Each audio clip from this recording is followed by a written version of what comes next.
Assalamualaikum warahmatullahi taala wabarakatuh. Baik, bertemu lagi dengan saya. Di sini kita sudah sampai di materi yang kedua, yaitu tentang hakikat pendidikan dalam Islam. Oke, saya ucapkan kembali nama saya Sahsari, NIM T2017-9053. Di sini kita akan lebih mengurai lebih lanjut mengenai tentang hakikat pendidik dalam pendidikan Islam. Kita lanjut ya di slide di Baik, kita lanjut ya teman-teman.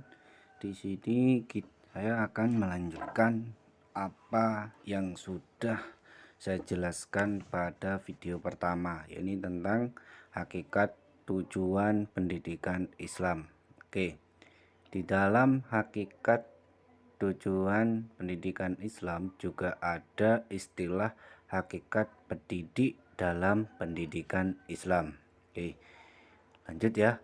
Yang pertama, kita akan mengulas tentang pengertian hakikat pendidik. Oke, ya teman-teman, namanya juga pendidik, berarti di sana ada manusia ya, yang melakukan aktivitas ataupun kegiatan belajar ya, ataupun kegiatan yang lain, yang mana di sana manusia tersebut sebagai subjek sekaligus objek dalam melakukan ataupun aktivitas pendidikan. Nah, hakikat pendidikan Islam itu sendiri ya, dalam Islam itu sendiri adalah orang-orang yang bertanggung jawab dalam mengembangkan ataupun dalam mengaktualisasikan seluruh potensinya, baik itu potensi spiritual, afektif, kognitif maupun potensi psikomotorik. Nah, di dalam hal tersebut manusia dituntut untuk melakukan sebuah kegiatan pembelajaran yang mana mengaktualisasikan dari beberapa potensi-potensi yang dimiliki oleh manusia tersebut sesuai dengan nilai-nilai Islam, yakni Al-Quran merupakan sumber ajaran Islam yang pertama yang memiliki peran dahsyat pada kehidupan seorang muslim.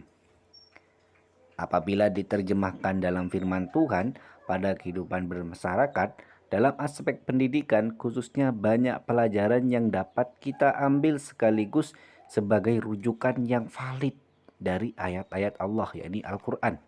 Ya, jadi seperti itu ya teman-teman. Nah, pengertian pendidik di dalam Al-Quran itu yang perlu kita ketahui bersama ya,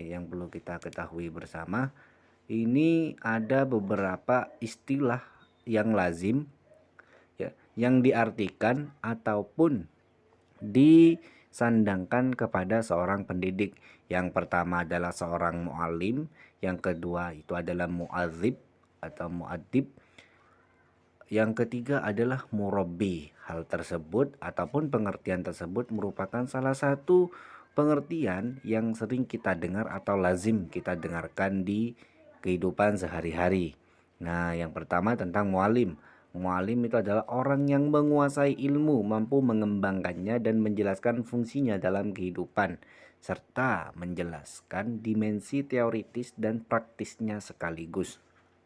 Nah, muadzib atau muadzib adalah pemupuk adab, akhlak, nilai, proses pembentukan disiplin. Peranan muadzib yang dimaksud di sini adalah menyiapkan muadzab yang dapat melaksanakan pekerjaan-pekerjaan berat yang diletakkan di atas bahu mereka. Muadzib di sini mempunyai budi pekerti yang tinggi, membina kecerdasan akal, jasmani selaras dengan falsafah yang menitikberatkan potensi insan bermoral, berakhlak mulia secara seimbang. Yang terakhir itu ada istilah murabbi yang sering ataupun lazim kita dengarkan. Murabbi yaitu pendidik yang mampu menyiapkan, mengatur, mengelola, membina, memimpin, bahkan membimbing dan mengembangkan potensi kreatif serta didik yang dapat digunakan bagi pengelolaan sumber daya alam yang berguna bagi dirinya dan makhluk Allah di sekelilingnya. Nah, dari ketiga arti tersebut merupakan salah satu istilah-istilah yang lazim kita dengarkan dalam istilah seorang pendidik. Nah, pengertian pendidik di dalam Al-Quran itu beda lagi ya teman-teman. Di dalam Al-Quran itu ada 4 dapat diartikan menjadi seorang pendidik, yaitu Allah Subhanahu wa Ta'ala. Yang kedua Nabi Muhammad, yang ketiga orang tua, dan 4 guru atau pendidik. Nah, yang pertama Allah Subhanahu wa Ta'ala merupakan Tuhan yang Maha Agung, memiliki skenario jagat raya. Para ulama dan pakar bahasa mendiskusikan kata tersebut, antara lain apakah ia memiliki akar kata atau tidak. Sekian banyak ulama berpendapat bahwa Allah tidak terambil dari satu akar tertentu, tetapi hal itu merupakan nama yang menunjuk kepada zat yang wajib wujudnya, yang menguasai seluruh hidup dan kehidupan, dan yang kepadanya seharusnya makhluk hidup mengabdi dan bermohon. Yang kedua yaitu Nabi Muhammad Shallallahu Alaihi Wasallam. Kedudukan Rasulullah Shallallahu Alaihi Wasallam sebagai pendidik ditunjuk oleh Allah Subhanahu Wa Taala. Kedudukan Rasulullah ini sebagai posisi ideal yang dapat dilihat dalam dua hal, yaitu Rasulullah sebagai pendidik pertama dalam pendidikan Islam, dan keberhasilan yang dicapai Rasulullah melaksanakan pendidikan. Rasulullah berhasil mendidik manusia menjadi manusia yang berkualitas baik lahir maupun batin, jasmani maupun rohani. Jadi seperti itu teman-teman. Yang ketiga yaitu orang tua. Nah, yang namanya orang tua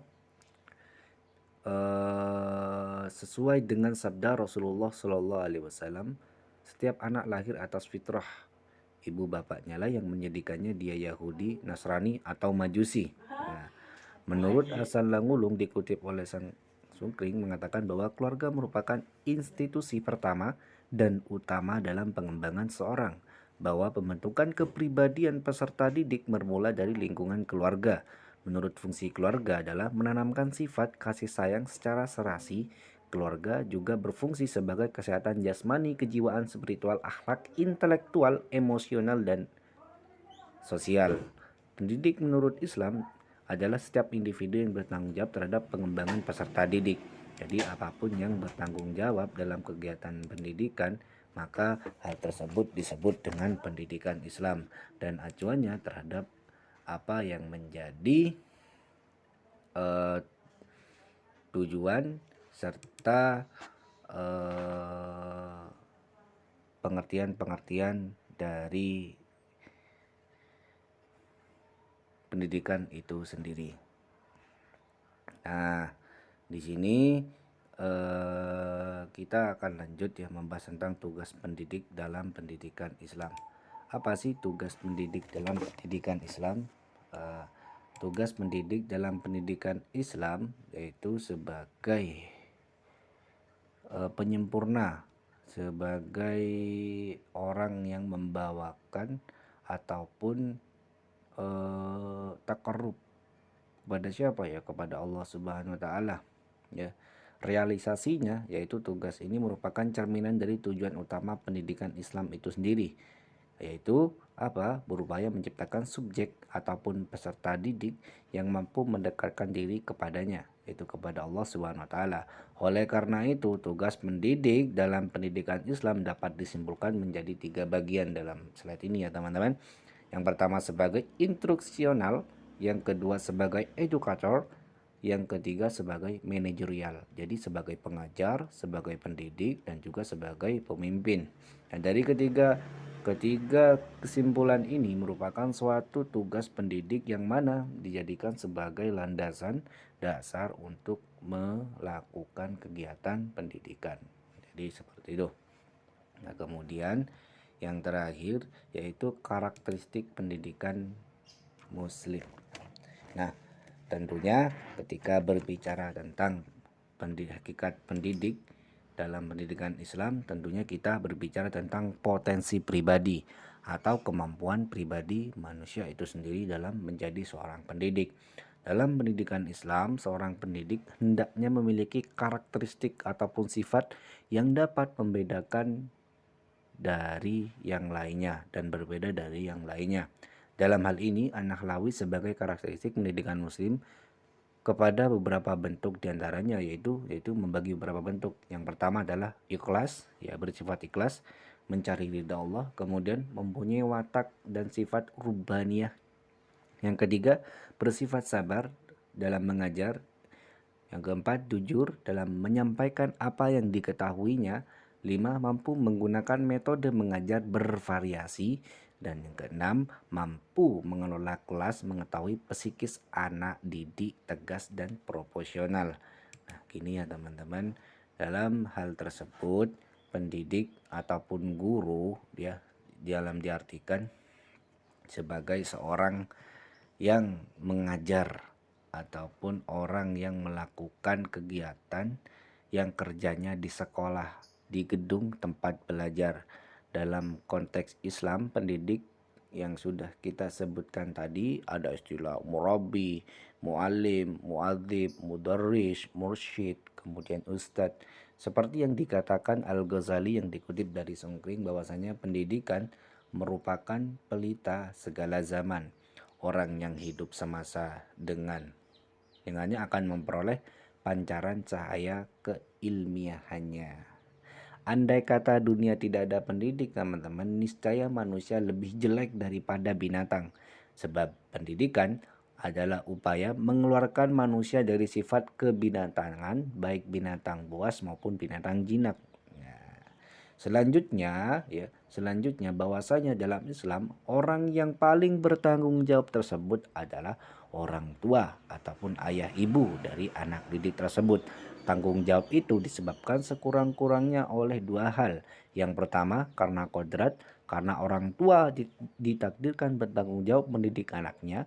Kedua, karena kepentingan kedua orang tua, yaitu kepentingan terhadap kemajuan perkembangan anaknya, sukses anaknya dan sukses orang tuanya juga. Jadi hal tersebut yang saya simpulkan ya dalam pertemuan kali ini.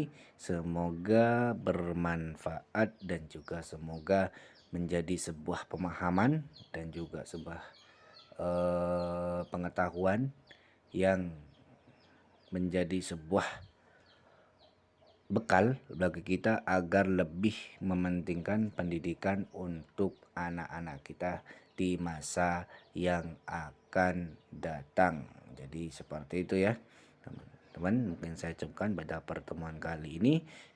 Sekian, terima kasih. Wallahul muwaffiq ila aqwamit thoriq. Assalamualaikum warahmatullahi taala wabarakatuh. Oke, sekian, terima kasih. Kesimpulannya yaitu tentang hakikat pendidik dalam pendidikan Islam. Dalam istilah kata Arab yang terdiri dari tarbiyah yang diartikan sebagai pendidikan. Yang sudah kita bahas tadi mengenai karakteristik, kemudian pengertian pendidik. Di sana ada murabi sebagai pendidik yang berasal dari robba, yurabbi, tarbiyatan, robbun, memiliki arti 3 makna yang perlu kita pahami bersama. Yakni yang pertama, menumbuhkan atau mengembangkan potensi peserta didik yang dalam artian menggali potensi yang ada di dalam peserta didik. Yang kedua, merawat ya, atau dalam Islam dikenal dengan merawat dari yang suci, dari yang fitri, sehingga tidak menyimpang, ataupun merawat sesuatu yang suci sehingga dia tidak kotor. Yang ketiga, arti dari pendidikan itu sendiri, yaitu pendidik itu sendiri itu melindungi peserta didik sehingga terhindar dari sesuatu yang membahayakan. Nah, dalam Islam, hakikat pendidik itu ada 4 pengertian yang sudah kita bahas dari awal. Yang pertama yaitu Allah Subhanahu wa taala, Nabi Muhammad Shallallahu alaihi wasallam, orang tua, dan juga pendidik atau pengajar ataupun guru. Udah ya.